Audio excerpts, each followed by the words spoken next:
Olá, pessoal.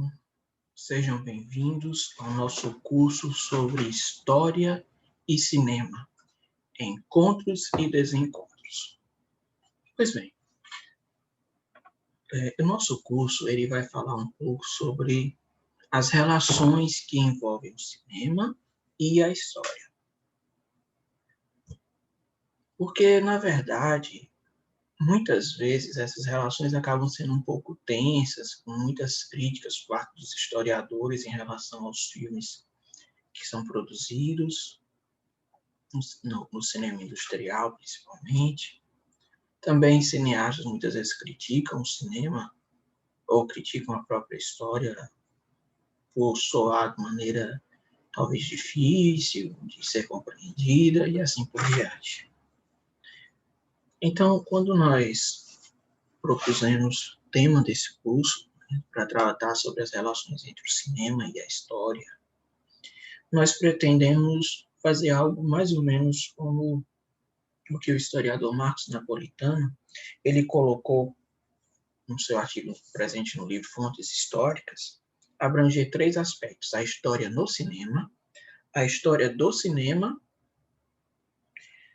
e o cinema na história. Então, a gente pretende discutir esses 3 pontos. Nesse primeiro momento, nós vamos falar um pouco sobre a história do cinema. O objetivo de nós fazermos isso é criar uma aproximação para que a gente possa entender como foi que essa mídia, a mídia cinema, veio a ter tanta popularidade mundialmente e os principais movimentos, filmes e assim sucessivamente. Pois bem, no primeiro momento, nós vamos falar sobre a história do cinema mundial. Posteriormente, pretendemos falar um pouco sobre a história do cinema no Brasil e algumas coisas, alguns pontos relacionados à linguagem cinematográfica, algumas coisas como plano, sequência e assim sucessivamente, para que a gente possa compreender um pouco melhor, a gente chegar diante de uma tela de cinema, seja no cinema mesmo, coisa que está um pouco difícil por conta da pandemia do Covid, ou então quando nós estivermos assistindo um filme, seja um filme de DVD, um filme no Blu-ray, seja lá qual for o formato, né, na internet, na Netflix, Telecine e as diversas ferramentas e aplicativos, sites que distribuem produtos culturais gravados, filmes, por assim dizer, para que a gente não seja pego de surpresa. Porque muitas vezes o cinema ele tem uma característica muito forte, porque o cinema ele mexe com a nossa emoção. Como o cinema mexe com a nossa emoção, o que acontece? Às vezes nós somos tomados, né, pela emoção de um filme, a maneira como a narrativa foi construída, e quando isso se relaciona com o tempo histórico, com a história propriamente, aí as dificuldades vão ficando maiores. Por quê? Porque, né, as pessoas dizem, até há um ditado conhecido, que imagens valem mais do que 1000 palavras. Então, o que acontece? Quando a gente assiste a um filme histórico, como, por exemplo, o filme Cruzada, apenas para citar um exemplo aqui, que eu vou até começar a compartilhar a tela, o filme Cruzada, que é um filme que ele procura abranger de maneira de maneira ficcional, é um tempo histórico, né, que tem até o site do Cinema. E o que acontece? Muitas vezes, quando a gente assiste a um filme como esse, e esse especificamente ele possui vários problemas, no que diz respeito à fidelidade aos registros históricos, o que acontece? Nós, diante da tela do cinema, nós começamos a ter uma impressão de verdade, como se tudo aquilo que está sendo narrado no filme seja verdade. E isso cria um grande problema para a gente. Porque, porque, independentemente da qualidade do cinema, do filme, até mesmo da consultoria histórica que o filme possa ter, né, que o diretor, a equipe tenha recebido, um filme ele pretende principalmente atingir as emoções. Pode transmitir uma mensagem, mas muitas vezes ele quer transmitir emoções, ele quer tocar o nosso coração. Por isso que a gente chora, a gente ri, a gente se irrita assistindo um filme, a gente às vezes fica preocupado diante de uma tela de cinema, e diversos outros sentimentos que podem, digamos assim, nos envolver em relação aos filmes. Pois bem, é preciso que a gente conheça um pouco sobre essa ferramenta, a história dela, e, no meu caso, que eu sou um estudante, uma pessoa que estuda história, né, pretende terminar o curso de história no final do ano, eu procuro observar um filme, uma narrativa, de uma maneira mais talvez até mais que o meu lado emocional, o meu lado espectador esteja envolvido, muitas vezes eu mesmo tenho que fazer um esforço para distanciar um pouco a forma como eu entendo um determinado filme, a forma como eu sinto determinado filme. Porque isso pode, e com grande frequência, vai ter muitas imprecisões. É interessante que o filme que deu, de certa forma, o motivo principal para esse curso sobre história e cinema foi o filme O Nome da Rosa. Esse filme é baseado num livro homônimo e a gente pretende falar sobre ambos, tanto o filme como o livro, falar um pouco. O que acontece? No caso desse filme, é um filme de muita qualidade. A pesquisa foi bem feita, conta-se que até o autor do livro ficou satisfeito, de modo geral, com o resultado do filme. Ou seja, um bom filme. Só que mesmo um filme como esse, muito bem pesquisado, muito bem, procurou contextualizar muito bem a situação, mesmo um filme como esse, ele vai fazer algumas adaptações para que a história crie uma continuidade. Porque o que acontece? Se a gente pegar um filme e o filme ele tentar ser fiel demais à história propriamente dita, o que acontece? Às vezes ele acaba tirando o interesse da pessoa. Né? Às vezes acaba incomodando, deixando a pessoa com sono, cansado e assim sucessivamente. Por isso que o cinema, se o cinema tiver que escolher entre a fidelidade histórica e a emoção, ou o impacto emocional que ele pretende causar no telespectador, é evidente que ele vai escolher o impacto emocional para causar no telespectador, porque ele quer envolver o telespectador para que a pessoa assista o filme, para que a pessoa divulgue o filme para outras pessoas, para que outras pessoas vejam, e assim sucessivamente. Agora, eu que estou assistindo, tenho que fazer um esforço para entender da melhor forma possível o filme, para entender o contexto histórico do filme. E, às vezes, também a gente precisa também estar atento ao próprio tempo em que o filme foi feito. Por exemplo, esse filme aqui foi feito em 1985 para 1986. Né? Foi uma época pouco conturbada, os anos 80, tanto no mundo em geral como no Brasil. E certamente um filme como esse que a gente vai analisar no futuro, vai ter uma aula só para isso, ele vai ter influência sobre a época em que foi feito. Da mesma forma aquele filme Cruzada que a gente mostrou a cena alguma coisa agora. Por quê? Porque nós somos muito influenciados. Quando nós vamos fazer alguma coisa, olhar para o passado, a gente vai olhar com as perguntas que nós temos no momento em que estamos fazendo isso. Então, o que acontece? A gente nunca vai não existe um passado fechado, morto, pronto, consolidou isso. Não existe. Os fatos, né, como, sei lá, a perseguição, as heresias, que é um assunto bem presente nesse filme, isso tudo certamente aconteceu. Mas de que forma isso se relaciona conosco? O que será que eu vou perceber nesse filme? O que será que eu vou perceber num tempo histórico chamado Idade Média? Isso vai depender da pessoa e vai depender da época em que isso acontece, essa pesquisa. Assim, nós vamos falar sobre, nessa aula, vamos falar um pouco sobre o cinema mundial.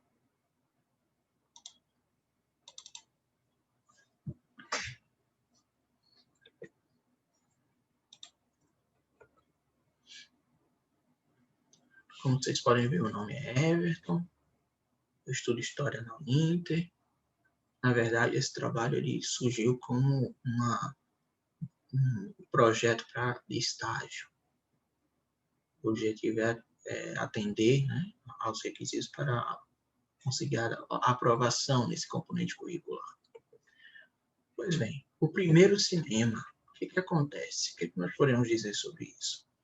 Aí nós temos 3 nomes que são considerados muito importantes na história do cinema. O nome de Thomas Edison, né, Thomas Alva Edison, que ele criou um instrumento chamado kinetoscópio, que era tipo uma maquinazinha, um aparelho, em que a pessoa, né, assistia um filme, umas telas, imagens em movimento, mas era uma coisa que era muito individual. Isso ele fez em 1893.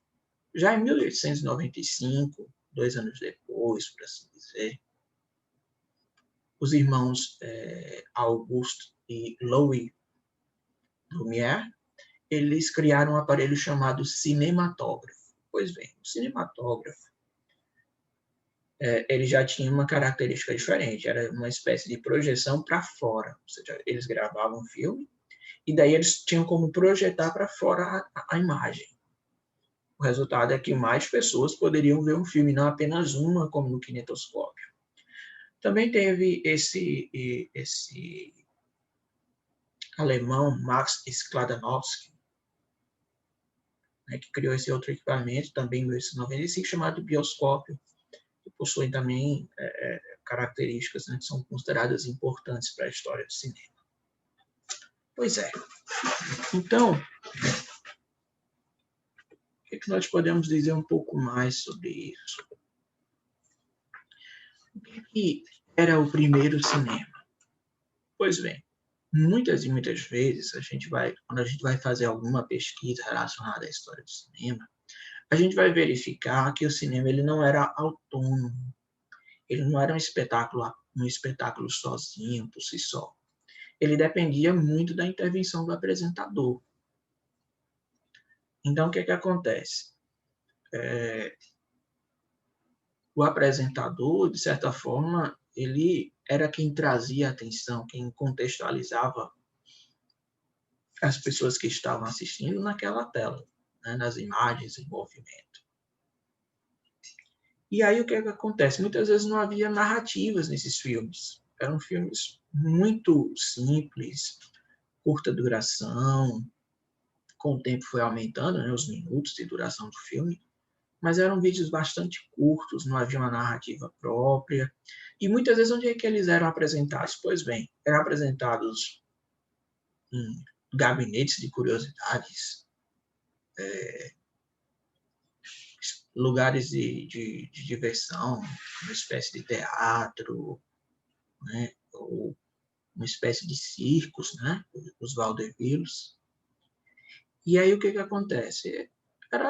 A pessoa levava o instrumento e jogava, né, projetava a tela, e aí o cinema era acompanhado às vezes com música gravada, ou às vezes a música era tocada ao vivo como som de fundo para contribuir para dar sentido àquele filme, porque o cinema era então mudo, então não havia voz humana, né, nas gravações, então era só imagem, movimento e só, sem sons, sem voz humana e assim por diante. Então, se a gente às vezes quando começa a assistir alguns dos filmes do passado, filmes mais antigos, né, como por exemplo os filmes de Chaplin, especialmente aqueles filmes que eram no cinema mudo, a gente às vezes fica um pouco, talvez até, olha, a gente olhando para o passado, se veja um pouco entediado com isso. E até certo ponto é natural, porque nós estamos vivendo quando? Em 2020, né, quando eu gravei esse vídeo, estamos em 4 de novembro de 2020, numa época que a gente conhece como uma pandemia, né, a pandemia do Covid-19. Né? Mas voltando aqui, né, dessa breve digressão, a gente pode perceber que quando a gente pega um filme antigo, os filmes vão realmente ter essa característica que vão parecer mais parados. Muitas vezes o plano é apenas um plano único, não há uma sequência propriamente dita, entre diversas outras características que a gente pode considerar. Enfim, o cinema do passado era um produto cultural muito diferente dos nossos filmes, né? Os filmes de hoje, sejam os filmes da tradição, conhecida como arte, né? Como, por exemplo, o filme O Fabuloso Destino de Amélie Poulain, ou seja, um blockbuster, né? Como Star Wars, que a gente vai falar mais à frente nessa aula, como Star Wars, como Jornada nas Estrelas, né? Star Trek, ou então uma sequência de filmes, né, chamada Tubarão, Anaconda, Parque dos Dinossauros, são coisas muito diferentes desse primeiro cinema de que nós estamos falando nesse momento. É tanto que vamos fazer o seguinte, para que a gente possa, deixa eu só passar aqui, pois bem, no primeiro cinema nós podemos citar alguns filmes que podem ser considerados mais representativos no quesito histórico. Pois bem, o primeiro que a gente pode dizer, que é o filme que, de certa forma, muitos consideram como uma espécie de criador do cinema, da linguagem cinematográfica, que é o filme A Saída das Indústrias Lumière, dos irmãos Lumière, em 1895. Pois bem, né, como a gente pode perceber pelo nome, as indústrias Lumière, eles eram industriais, eles possuíam riqueza propriamente dita. E aí eles fizeram um filme gravando, né, os momentos antes e a saída das pessoas das indústrias deles. Depois a gente pode citar já em 1902 o filme de Georges Méliès, Viagem à Lua. Recentemente, por volta de 2011, teve um filme que fez uma homenagem a esse de que é considerado um dos criadores do cinema. E também podemos mencionar John Griffith, no filme Nascimento de uma Nação. Esse é bem mais polêmico, Nascimento de uma Nação. Por que a gente pode dizer isso? Porque esse é um filme longo, um filme de cerca de 1h30.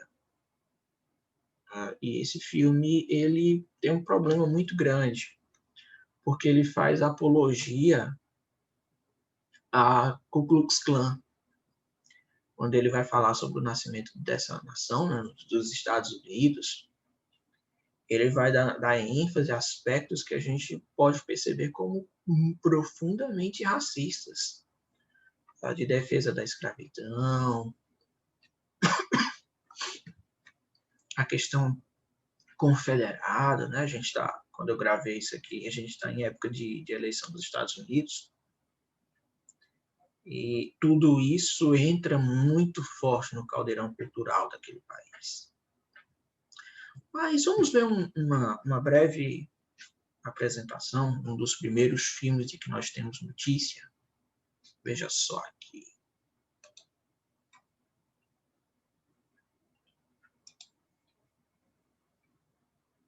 Aqui está.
Então, como a gente pôde observar nesse filme, deixa eu só pausar aqui um pouco o compartilhamento. Então, como a gente pôde observar nesse filme, a narrativa ela é muito simples, não há na verdade, não há propriamente uma narrativa. Parece que tudo que a gente vê são as pessoas saindo dessa fábrica, né? Parece que em momentos diferentes. E é isso, né? O filme simplesmente reproduzir as pessoas passando, saindo dessas fábricas. Então a gente percebe aí que o quanto que o cinema, propriamente dito, o primeiro cinema, digamos assim, ele não possuía as características que nós conhecemos hoje, de narrativa, um cenário muito claro, preparado e assim por diante. Então, a gente pode perceber assim que era realmente uma experiência muito diferente, mas não só nesse sentido de ser uma experiência diferente o primeiro cinema, mas não, é porque o cinema ele era utilizado como parte de uma apresentação. Né? Quando nós vamos a, por exemplo, se a gente já foi alguma pessoa que já foi a um circo, a gente tem lá, né, o palhaço fazendo seus números, né, o trapezista fazendo seus números, o mágico, né, o ilusionista fazendo seus números, e assim sucessivamente. O cinema era só mais um desses números que, né, esses filmes que a gente até reportou que faziam parte da tradição circense, né, e dos outros, eles faziam. Então, o que acontece? A pessoa tinha que se virar, né? Ia transmitir algum momento, ia transmitir o cinema. O que isso tinha de impacto? Bom, esses filmes, eles atraíam a atenção, porque eram novidade.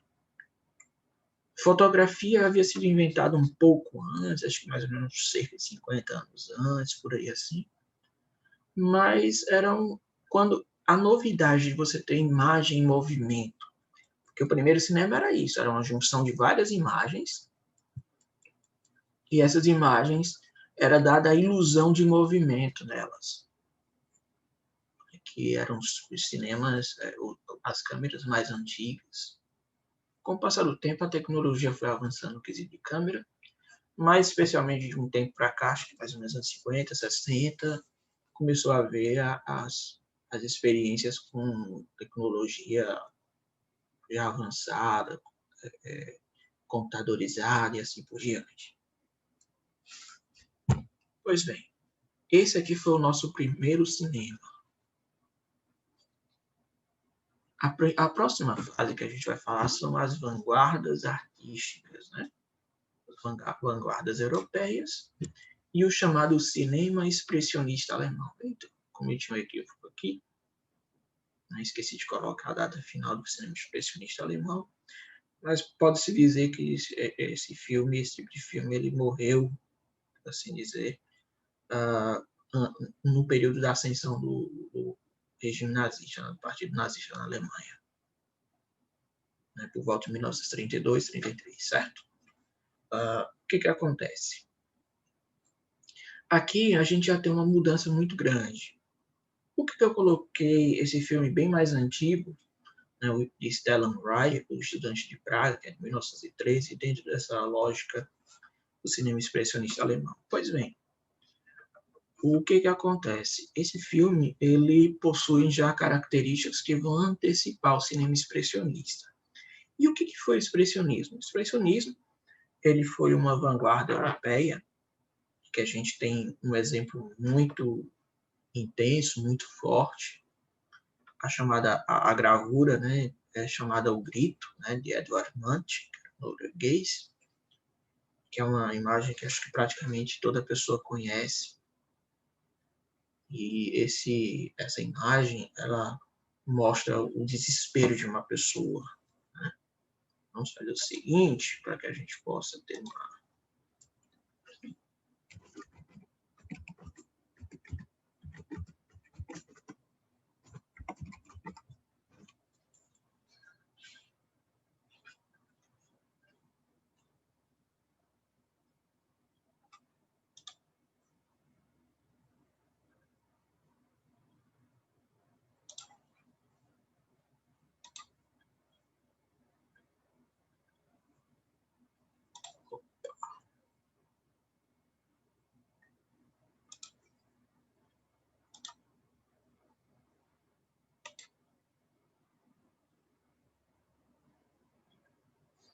Aí está, né, a gravura de Edvard Munch. Pelo que eu percebo, essa já é mais, né, já é tipo uma releitura já. De toda forma, aqui nós temos, não é ainda o expressionismo enquanto movimento artístico, podemos dizer assim, mas de certa forma antecipa muito, né? Aqui nós temos uma pessoa estarrecida, né, gritando, e o mundo exterior parece muito assustador. Nós não temos formas definidas, a tinta é carregada, né? É tanto que, para a gente que talvez muitas vezes seja acostumado ao chamado a arte do belo, né? A arte renascentista, até mais ou menos o romantismo, por assim dizer, a gente vai olhar para essa gravura, para essa pintura, né? E se assustar. E certamente era essa a intenção do artista, né, do Edvard Munch, quando ele produziu isso. Ele queria impactar as pessoas emocionalmente. Queria expressar o que muitas vezes não se conseguia dizer com palavras, ou que os movimentos artísticos e até então haviam desprezado.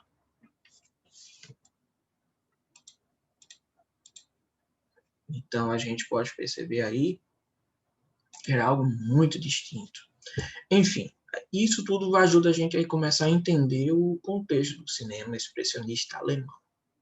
É engraçado porque a gente conhece como cinema expressionista alemão, mas os primeiros sinais dessa vanguarda, né, desse movimento artístico, ou escola artística, o período artístico no cinema, começou por volta naqueles países escandinavos, principalmente acho que a Dinamarca.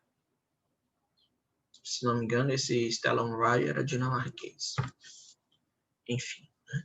Quando a gente vai observar o filme do cinema expressionista alemão, que é o exemplo principal, assim, que é muito conhecido, que é esse aqui, né, do Robert Wiene, o Gabinete do Dr. Caligari. A atmosfera pesada, assustadora. As imagens, elas mexem com a gente.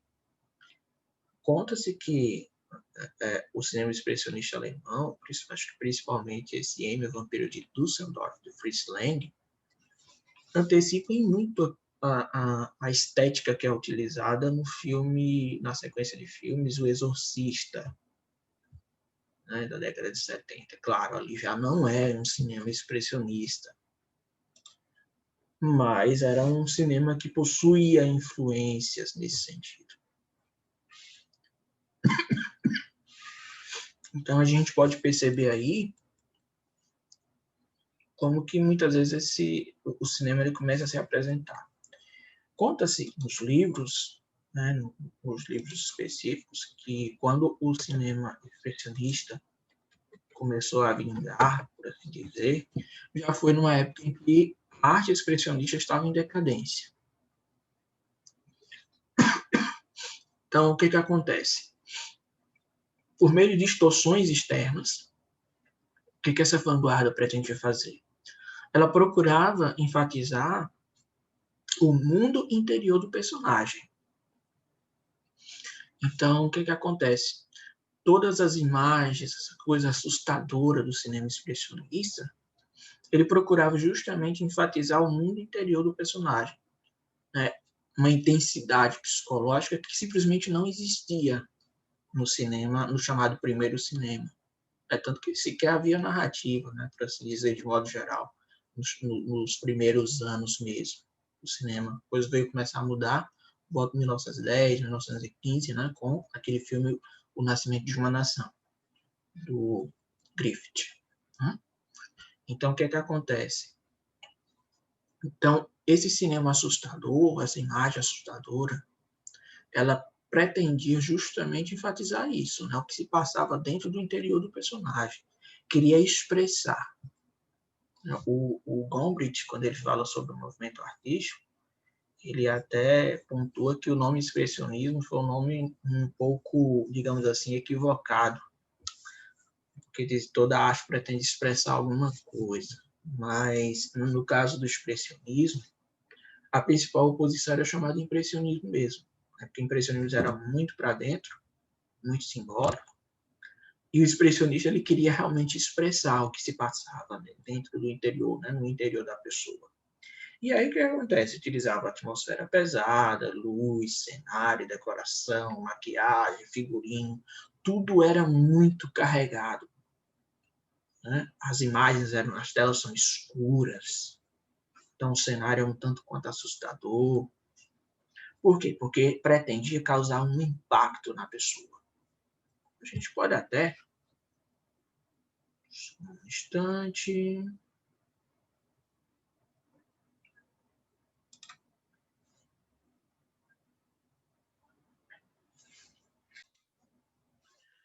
então, né, como nós vimos falando, o cinema expressionista alemão, por assim dizer, visto que ele ficou mais famoso ali na chamada República de Weimar, ele procurava trazer uma atmosfera pesada para o filme, os cenários e assim sucessivamente.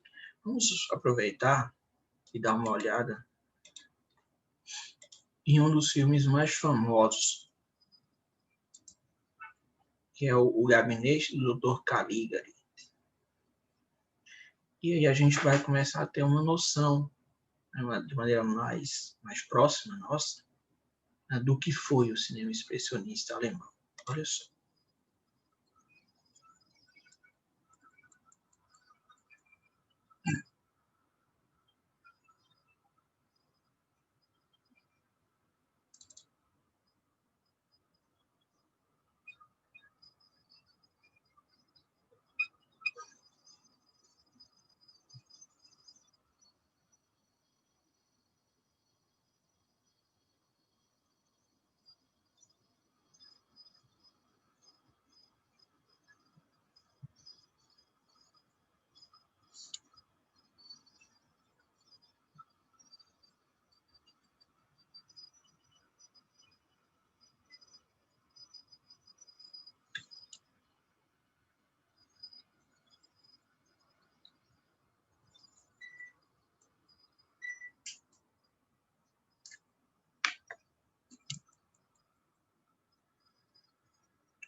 Então, né, como a gente pôde perceber, é um filme escuro, né, com base nesse breve trailer, é um filme escuro, assustador. A música, né, possui um impacto muito forte no telespectador e assim sucessivamente. E um outro exemplo bem que eu esqueci de colocar aqui, mas que ele é bem famoso, por assim dizer, na história do cinema, que é o chamado Nosferatu.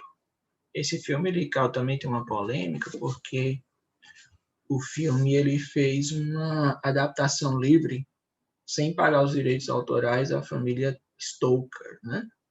O autor Bram Stoker fez o livro, né? O livro conhecido como Drácula, né? O mais conhecido nesse gênero. E aí o autor, né, o diretor de Nosferatu, foi e resolveu adaptar esse filme para o cinema.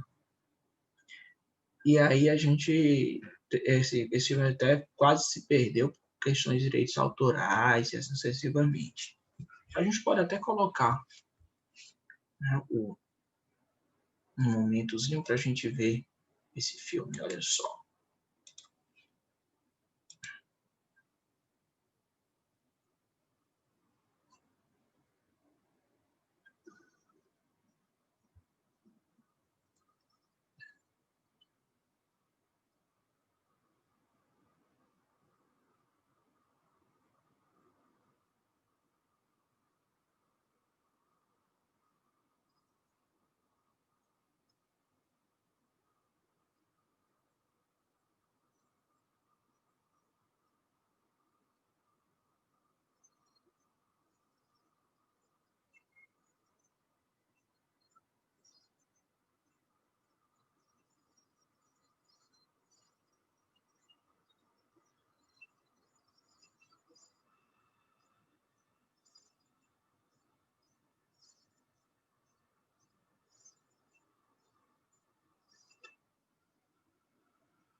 Pois bem, é isso que a gente pode falar um pouco sobre esse cinema, né? Sobre essa vanguarda, né? Que começou como vanguarda artística de maneira geral, né? Nas chamadas artes plásticas, e se transmutou, por assim dizer, ao cinema. A próxima etapa que a gente vai falar um pouco é chamado filme revolucionário russo, né? O cinema revolucionário russo. O principal diretor, o principal nome, né, dessa estética é o Sergei Eisenstein, né? E ele dirigiu, né, os filmes O Encoraçado Potemkin e também o filme Outubro, né, entre 1925 e 1928. Teve vários outros filmes, mas acho que esses são os que a gente mais poderia mencionar, né, os filmes principais nesse sentido. Pois bem, o que o cinema revolucionário russo tem de especial? Bom, a ênfase aqui no filme, né, nos filmes desse tipo de estética, não está no mundo interior do personagem. Na verdade, o personagem propriamente dito não é muito importante se a gente for observar nesses filmes. Mas o que é importante, então? É o movimento e a expressão da coletividade revolucionária, por assim dizer. O que acontece? Por exemplo, no filme Outubro, o autor, né, o diretor, ele retrata a queda do regime czarista na Rússia. E o que acontece? Em toda a estética do filme, ele dá ênfase principal ao movimento das massas, né, a movimentação das massas. Então, a gente pode perceber, assim, que esse filme ele tem uma vertente ideológica muito forte, né? E esse é um aspecto que a gente precisa ter sempre em mente quando a gente se depara com uma produção cinematográfica. Independentemente de ser um cinema russo da década de 20, um cinema alemão dessa mesma época, ou o filme que foi lançado agora recentemente. Todo cinema, todo filme, todo produto cultural possui uma intencionalidade.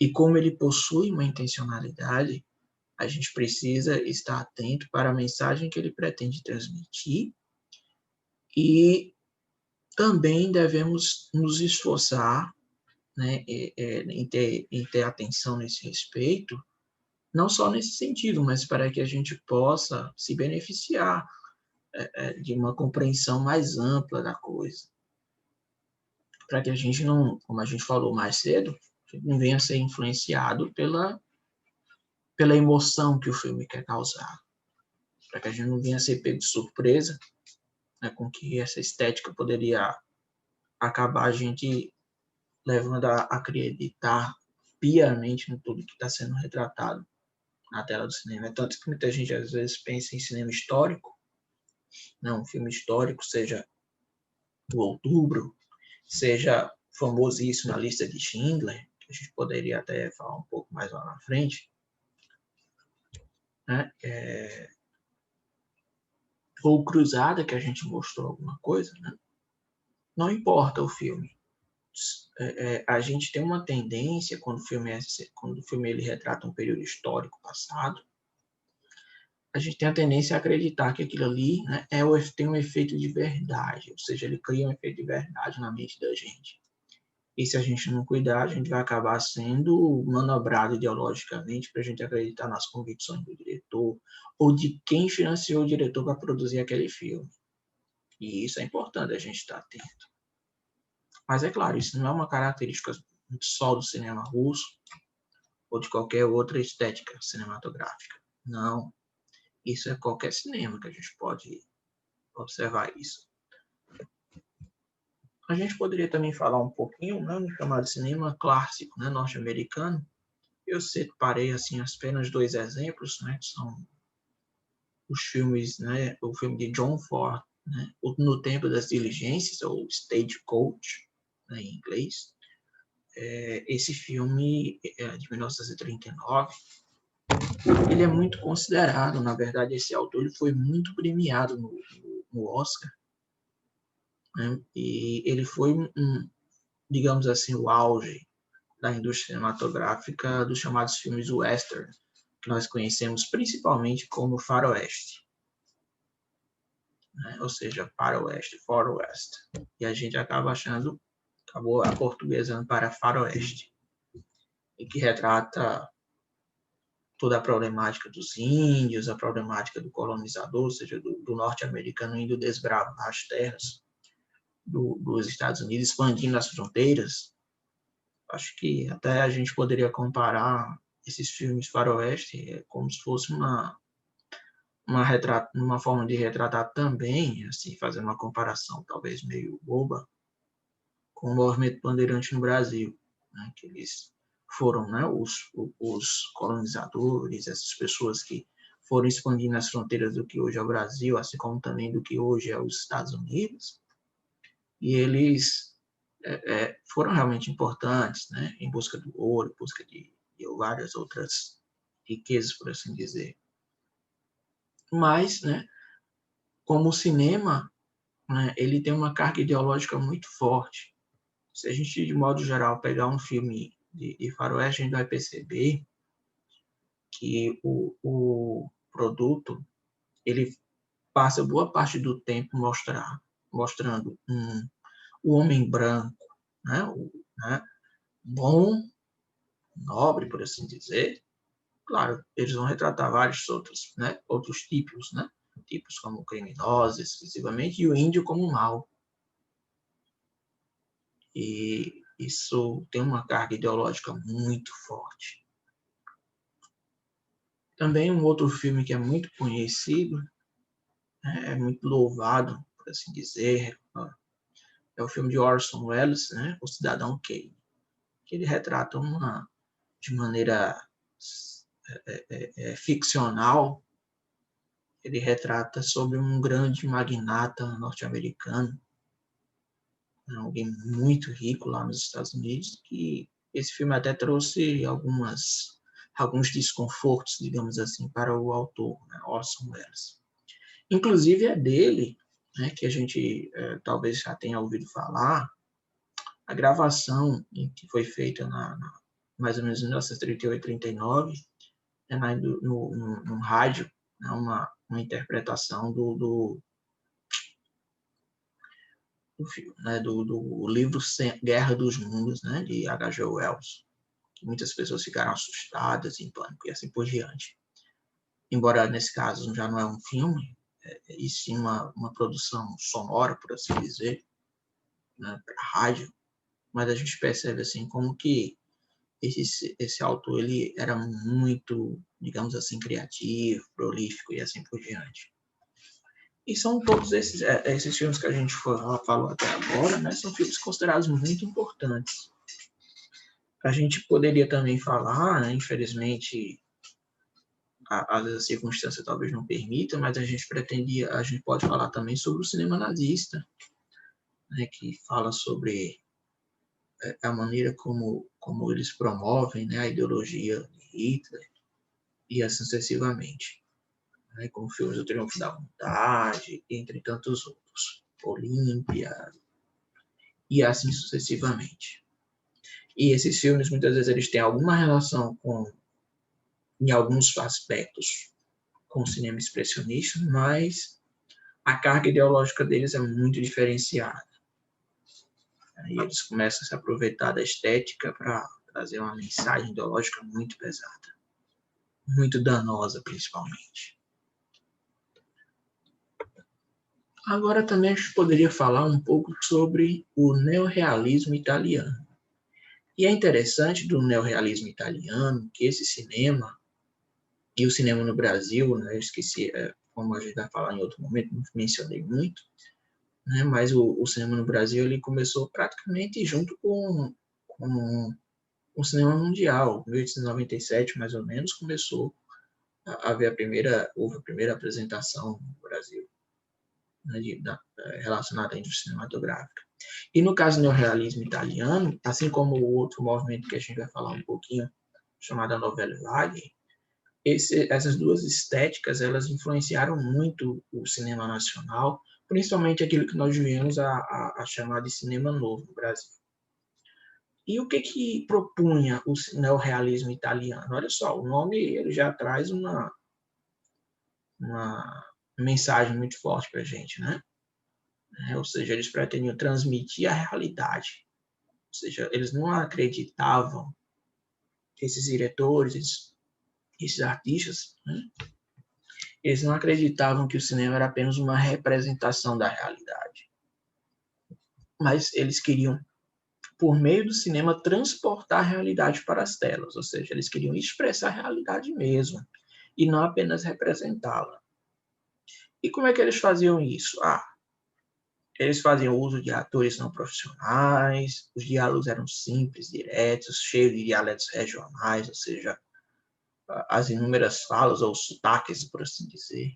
Na verdade, na Itália é muito mais do que isso, né? Muito mais do que os sotaques que a gente tem no nosso Brasil, né? Porque às vezes os dialetos lá na Itália, por vezes, terminam até por dificultar um pouco o entendimento, né, entre eles mesmos, ou principalmente para a gente que é estrangeiro, que a gente chegar lá e ouvir o dialeto, a gente talvez não entenda muita coisa.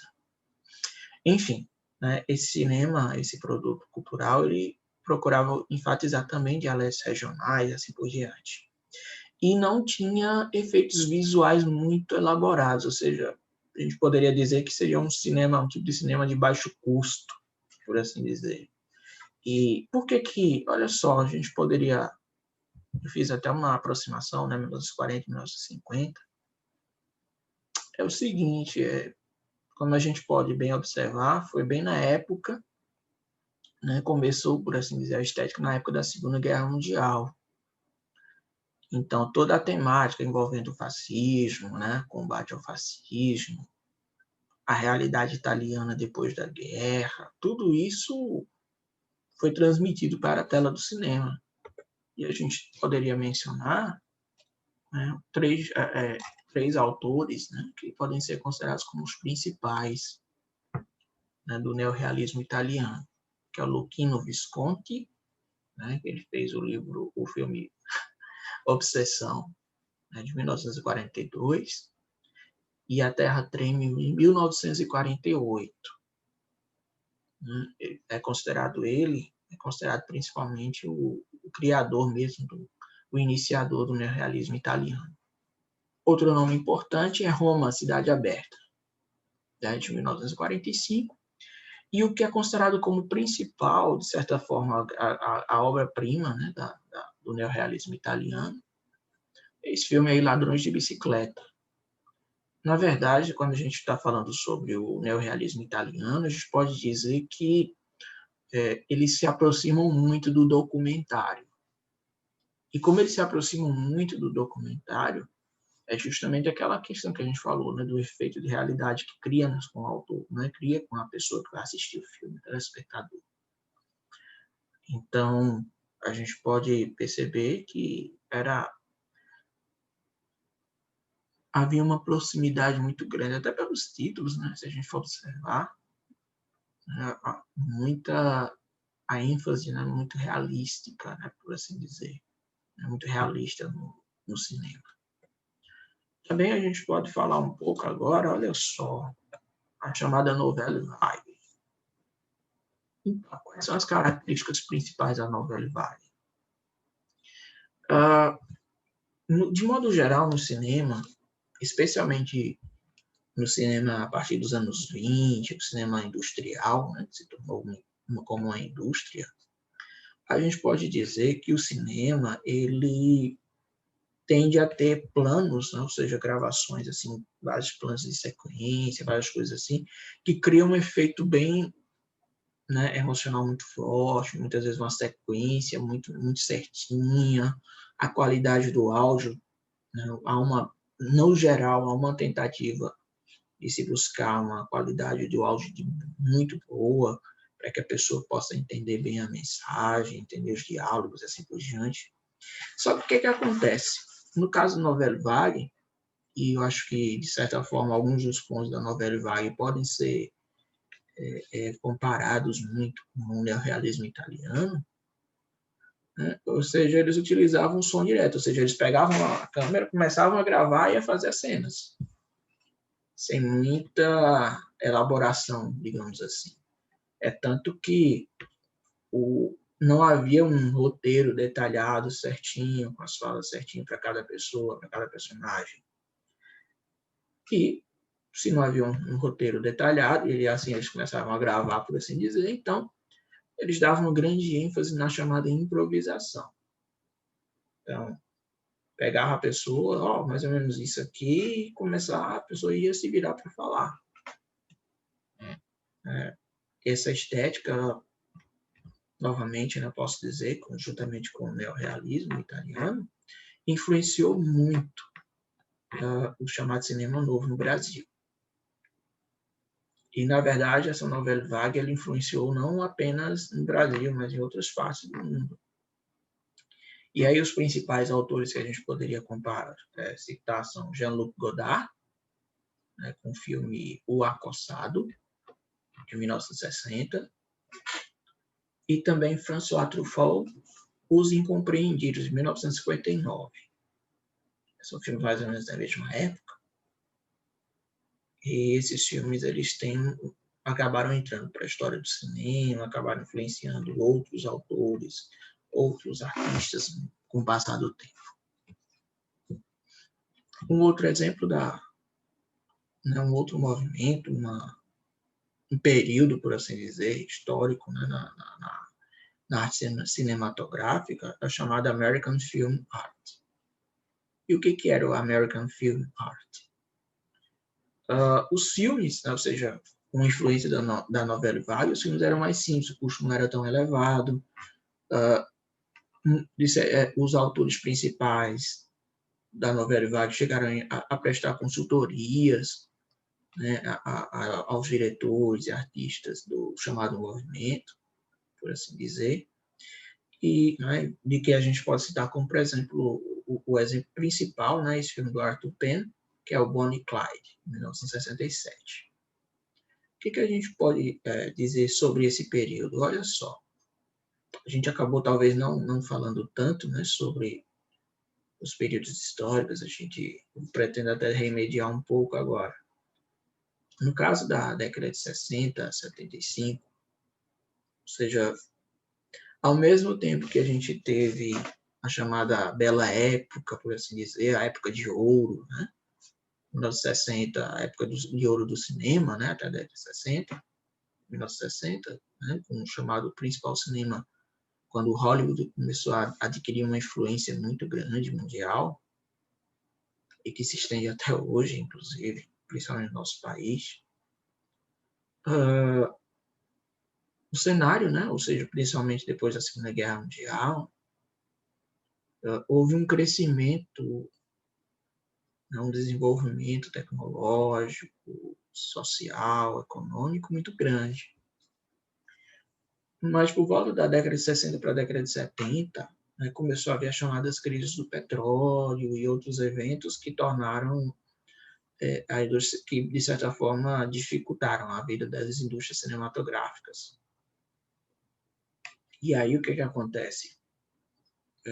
Os filmes não tinham como ser produzidos com um custo muito alto, porque não havia tanto dinheiro disponível, por assim dizer.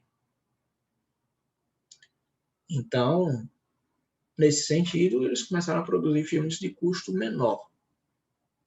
E aí, voltando só um pouquinho, né, sobre a estética do cinema, né, lá nos anos 20, quando a gente falou sobre o cinema expressionista alemão, né, a gente tem os cenários pós-Primeira Guerra Mundial. E, assim, um aspecto até que eu tinha esquecido de mencionar, as pessoas, né, principalmente na República de Weimar, estavam talvez muito impactadas com a Primeira Guerra Mundial. Na verdade, o mundo sentiu muito a Primeira Guerra Mundial. E a arte expressionista também canalizou essas insatisfações, essas angústias das pessoas. É tanto que os filmes que tiveram um efeito psicológico mais intenso. As narrativas passaram a ter uma maior presença do psicológico. né, para a gente tentar entender o que se passava na mente do personagem, assim por diante. E na década de 20, a gente teve, né, a República de Weimar, foi um período muito agitado no sentido econômico, social, né? A Alemanha quebrou, né, após a Primeira Guerra Mundial, né? Havia uma hiperinflação, todos esses problemas, mas curiosamente a indústria cinematográfica alemã ela cresceu muito. E a gente poderia até mencionar filmes como Metrópolis, né, também de Fritz Lang, e assim sucessivamente. Então, nos anos 20, a gente poderia dizer que foi um período talvez muito intenso no quesito econômico, social, político e cultural na Alemanha. Na verdade, no mundo. Mas como o cinema expressionista, né, se restringe principalmente àquela região ali, a gente pode fechar um pouco nesse assunto, né? No cinema revolucionário russo, então, acabou de haver a Revolução. Então, queria se louvar, né, o esforço que foi empregado pelos soldados, né, pelo povo russo, né, pelo povo soviético, em derrubar o regime czarista. Então, essa estética, né, por isso que eles enfatizaram muito a coletividade. Por quê? Porque eles queriam realmente que as pessoas sentissem as pessoas sentissem importantes com o papel que elas tiveram na Revolução. Então, dava essa ênfase muito na coletividade social, por assim dizer.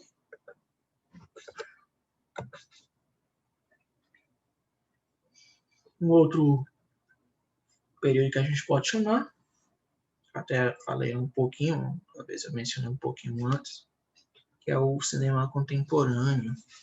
Existem várias denominações que podem que se referem a esse período, mas eu coloquei assim cinema contemporâneo de Hollywood, porque fica mais, digamos assim, mais fácil, por assim dizer, para a gente compreender.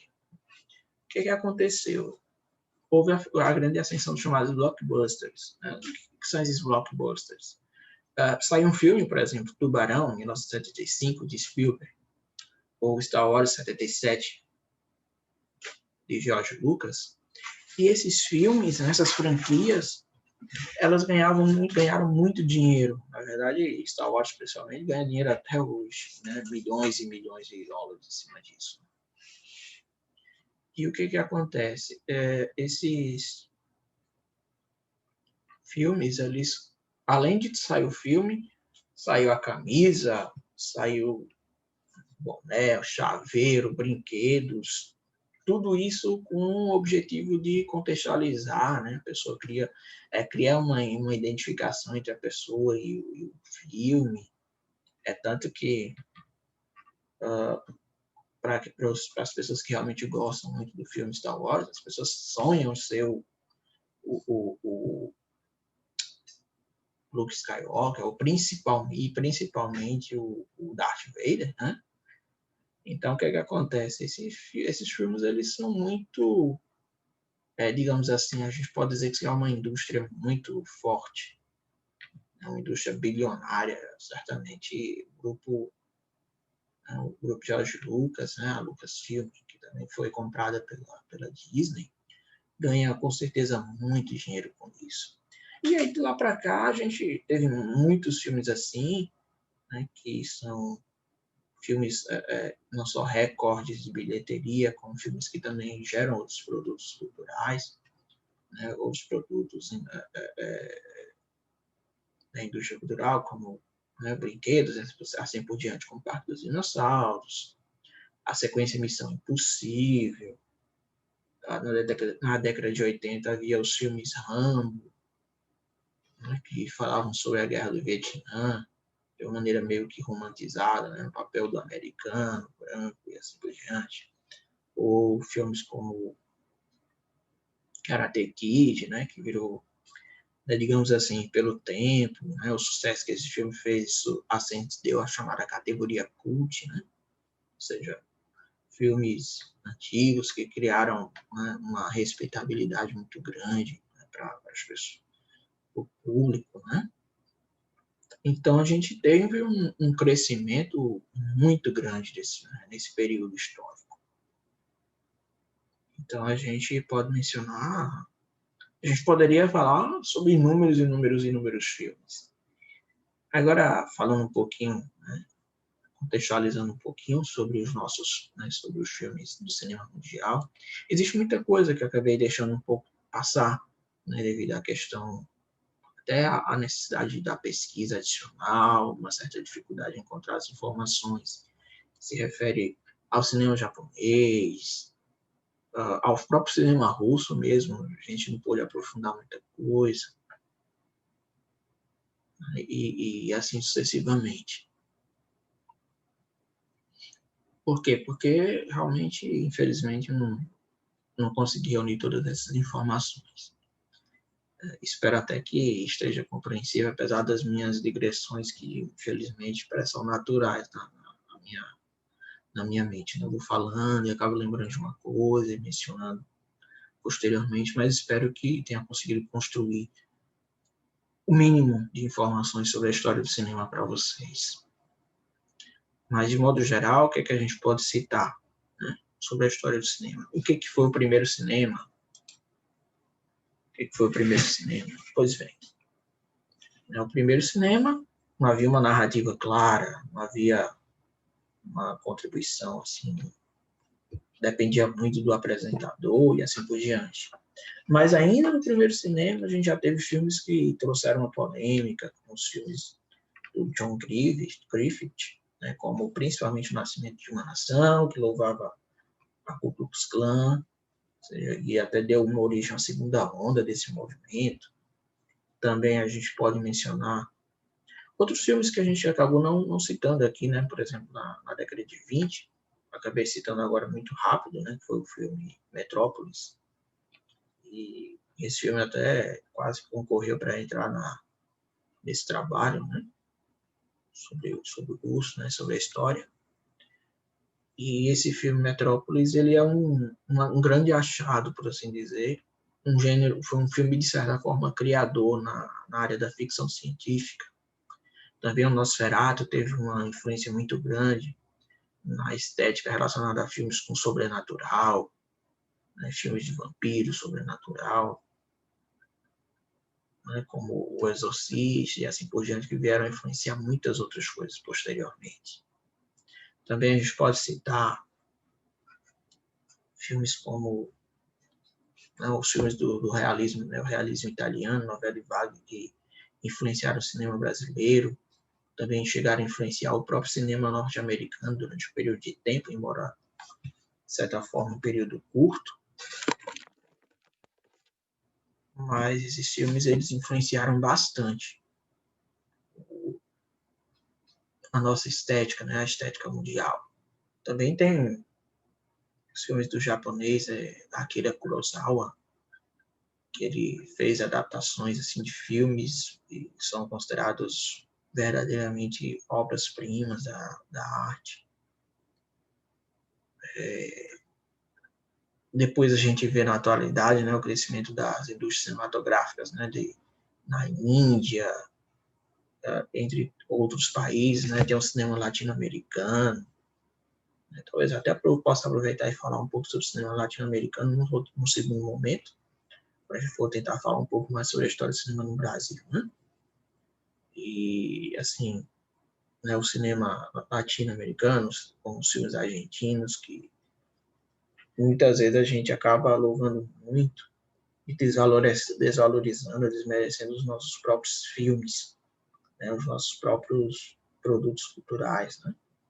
Porque a gente, infelizmente, acontece, né, e aí depois eu pretendo falar depois sobre isso, melhor dizendo, pretendo aprofundar mais. O cinema brasileiro, ele é um cinema estrangeiro dentro do nosso próprio país. O mais natural é a gente se preocupar muito em assistir os cinemas, né, os filmes norte-americanos, europeus. Claro, primeiro os norte-americanos, né? Depois vem os europeus e outros filmes assim. Agora, recentemente, a gente teve o caso do filme Parasita, né? Que foi um filme muito premiado, né? Um filme coreano. Então, a gente pode perceber, assim, que a arte, né, cinematográfica, ela não, é evidente, ela não está restrita a um país. Apenas, muitas vezes, o nosso olhar, que estava, muitas vezes, está muito acostumado ao cinema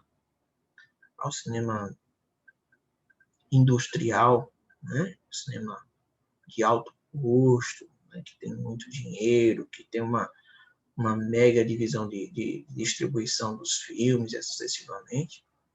A gente se acostuma com isso e acaba deixando de ver, né, os nossos próprios filmes.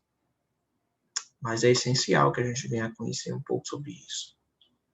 E claro, né, sem desmerecer os outros filmes, né, filmes como esses aí que a gente mencionou, são filmes muitas vezes que são filmes que a gente precisa, se a gente quer entender um pouco mais sobre a história do cinema, de certa forma a gente precisa assistir a esses filmes. Por exemplo, como eu falei, né, o filme Metrópolis, a estética muito diferente, foi um filme muito caro e que, na verdade, na época, o filme foi um fracasso no sentido de bilheteria, não deu o retorno esperado, a produtora alemã do filme quase vai à falência, mas, curiosamente, o filme entrou para a história, por mais que a gente volta e meia e fica descobrindo aí pedaços que foram encontrados do filme para tentar colocar no roteiro original, porque a gente perdeu simplesmente o roteiro original do filme ou a narrativa integral do filme, né? Porque a própria produtora, talvez até o próprio diretor começou a fazer cortes no filme para ver se tornava mais curto, de alguma forma ou de alguma forma torná-los mais interessantes para as pessoas assistirem. E assim na história do cinema. Mas uma coisa que eu gostaria de enfatizar, e que a gente precisa depois entender melhor isso, é o quanto que o cinema ele exerce um impacto na gente e o como que o cinema ele cria esse efeito sobre nós de tal forma que a gente acredita na narrativa cinematográfica mais do que acredita num livro de história como esse aqui. Na verdade, ambos os produtos culturais precisam ser analisados criticamente, né? Tanto produto intelectual, livro histórico, né? Livro de história, como um romance histórico, como um filme histórico. Tudo isso precisa ser analisado de maneira crítica. E, claro, a história ela tem uma participação muito importante nisso. Tanto que o meu foco é principalmente relacionado à história, que é a minha área de estudo, minha área de atuação. Mas a gente pode aprender muito sobre isso na área de letras, nas áreas de artes em geral, e até assistindo mesmo os filmes, começando a assistir, a refletir sobre eles. Com o tempo a gente vai aprendendo muita coisa. E a gente pode ir percebendo algumas armadilhazinhas que os filmes colocam diante de a gente, e a gente às vezes acaba comprando quase integralmente. Principalmente, às vezes, eu não mencionei, né, sobre filmes biográficos, mas filme biográfico geralmente é extremamente problemático, porque as biografias elas são colocadas de maneira certinha, enfatizam muitas vezes os melhores pontos da história de uma pessoa, de um personagem, ou então quando enfatizam um lado ruim ou um período difícil dessa pessoa, coloca o mais, digamos assim, administrável possível, mais, digamos assim, aceitável, né, que cria um efeito dramático. Por exemplo, se a gente pegar uma história de uma pessoa, um famoso aí, eles vão dar muita ênfase o quê? Os momentos principais, né? Um momento de grande sucesso desse autor, vamos supor, se quer seja um músico como Ray Charles. Vai dar ênfase, né, como ele se tornou um artista reconhecido, os momentos de crise, por exemplo, casamento, drogas, e assim por diante, no caso desse autor, né, desse artista, e a sua, digamos assim, superação. Isso a gente vai encontrar com outros filmes, como, por exemplo, Uma Mente Brilhante, e a lista vai ao infinito. É por isso que é importante que a gente realmente esteja atento para o produto cultural filme, para que a gente não venha a ser, de certa forma, enganado pela narrativa cinematográfica. Porque toda narrativa tem problemas. E o nosso dever é ficar atento aos problemas que podem existir nessa narrativa, para que a gente não seja realmente enganado. Né? Tentando ser franco com vocês, para que a gente não seja enganado. A gente, às vezes, vê lá um filme, por exemplo, a Idade Média é praticamente clássico, é quase clichê sobre isso. Tem inúmeros e inúmeros filmes que falam sobre a Idade Média, desde Senhor dos Anéis, ao Nome da Rosa, ou outros filmes aí, ou como, por exemplo, Cruzada, ou então, enfim. E às vezes o filme coloca uma armadura ou uma pintura de um quadro, coloca lá num determinado período, né, naquela cena, como se acontecesse no ano 1300, 1315, aconteceu determinada coisa, aí coloca um filme, coloca um determinado quadro artístico. E a gente olha para aquele quadro, fica pensando que aquele quadro é daquela época. Mas, de repente, o quadro é de 200 anos antes, ou de 150 anos depois. E a gente acaba acreditando que foi daquele jeito mesmo. Ou uma invenção, né, tecnológica, e a gente acaba achando que realmente foi naquele tempo, ou que foi naquele ano, ou que já era conhecida uma determinada invenção. E a gente acaba passando batido. Por isso que a gente precisa ter cuidado. Era isso que eu queria enfatizar um pouco hoje. Talvez a aula não tenha saído com a qualidade talvez esperada, infelizmente a imagem talvez ainda está prejudicada, né? Mas espero que vocês sejam generosos e consigam acompanhar comigo aí o curso, que possam também tirar um bom proveito, fazer perguntas, que eu vou tentar esclarecer na medida do que eu puder, que eu não lembrar, o que eu não souber, eu vou pesquisar, tentar ajudar a sanar as dúvidas de vocês. É isso, sabe, gente? Agradeço muito por você que assistiu a esse vídeo até agora. Eu prometo que realmente eu vou tentar fazer as próximas aulas de maneira mais coerente, mais clara, sem muitas voltas, né? Voltar no tempo, voltar no assunto, que na verdade parece que é uma característica minha mesmo. Mas a gente vai fazer um esforço para tornar o mais linear, o mais compreensível possível para vocês, tá? Próxima aula, quero falar um pouco sobre a história do cinema no Brasil, também algumas coisas sobre a linguagem do cinema, e é isso, né? E, só aproveitando, antes de terminar essa aula, queria citar algumas curiosidades. Por exemplo, a gente viu lá no comecinho da aula que os irmãos Lumière criaram o chamado cinematógrafo. Cinematógrafo, olha só, ele virou, né, um nome muito importante na área de cinema, principalmente no Brasil, né? Principalmente quando a gente se refere à cinematografia, né, quando a gente está falando sobre a escrita do cinema, a arte do cinema, a produção e assim por diante.